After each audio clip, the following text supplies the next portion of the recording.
Tenemos en línea a Cristina Plazas, directora del ICBF, quien se ha pronunciado en reiteradas oportunidades sobre la necesidad de que haya cadena perpetua para los violadores y sobre la necesidad de que no haya ningún tipo de beneficio jurídico para violadores y asesinos de niños. Es un tema sobre el que debatíamos hace pocos segundos y le queremos preguntar a ella a propósito del caso de la pequeña Juliana, que fue secuestrada, violada y asesinada en las últimas horas en la ciudad de Bogotá. Doctora Cristina Plazas, bienvenida a RCN. Un saludo muy especial, Yolanda, a la mesa de trabajo y a todos los oyentes. Hoy no es un buen día, por eso no les digo buen día. Y además es que estoy devastada. Las últimas semanas he hablado con ustedes contando cómo en el país le violan los derechos a los niños y cómo definitivamente no son prioridad todavía. Seguimos con el problema y el asunto es que Juliana se suma a una lista tristemente larga de niños abusados, de niños secuestrados, de niños asesinados y la pregunta es si estamos haciendo lo suficiente o qué más hay que hacer. Es hora de llegar a la cadena perpetua y es hora de llegar a qué otras medidas, a ver si el país se moviliza y esta vez se logra encontrar medidas para frenar de alguna manera esta cadena de abusos y de crímenes. Yo creo que no estamos haciendo suficiente.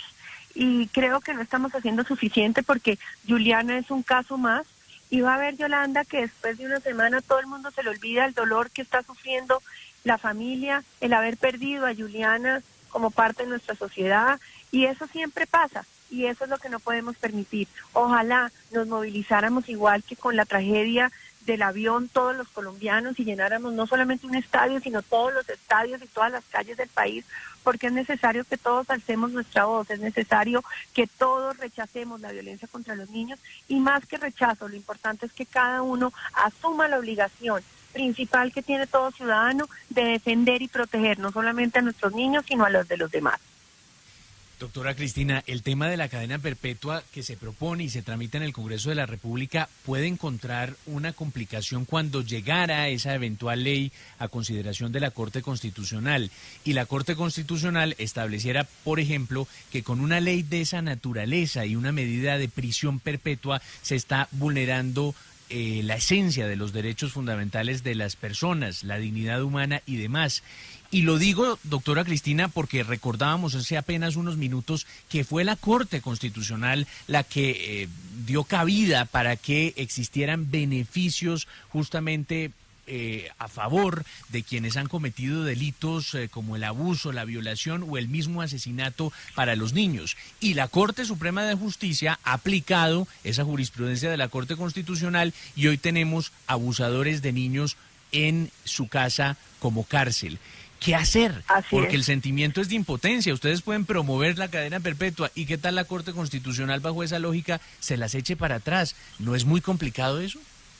Yo tengo la misma preocupación, sobre todo que nosotros fuimos los que denunciamos que se está abriendo esa puerta peligrosísima al otorgamiento de beneficios de los violadores. El Código de Infancia y Adolescencia es muy claro al prohibir este otorgamiento de beneficios y lo que se ha dicho por parte del Poder Judicial es que no se le pueden violar los derechos a los violadores. Una cosa es que los violadores dentro de la cárcel puedan estudiar y no se les vaya, obviamente que hay que proteger la vida de estos criminales dentro de la cárcel, pero otra cosa es otorgar beneficios como la reducción de pena, como la casa por cárcel, que es lo que hemos visto y lo que hemos denunciado durante estos años, en donde nos parece inadmisible que un criminal, que un desgraciado como estos esté en la casa con todas las comodidades, en su cama y me imagino que además con el desayuno en la cama, mejor dicho.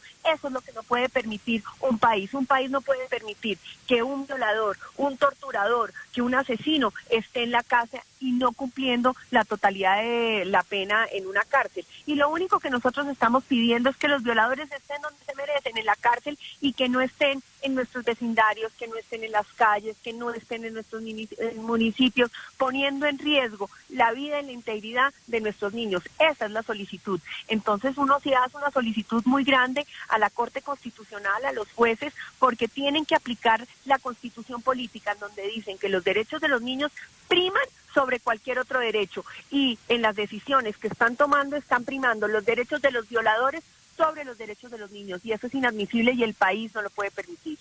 Doctora Plazas, hay otras alternativas en el mundo que se han explorado para tratar de lidiar con sociópatas, con asesinos en serie o con violadores en serie. Le hablo específicamente de la castración química.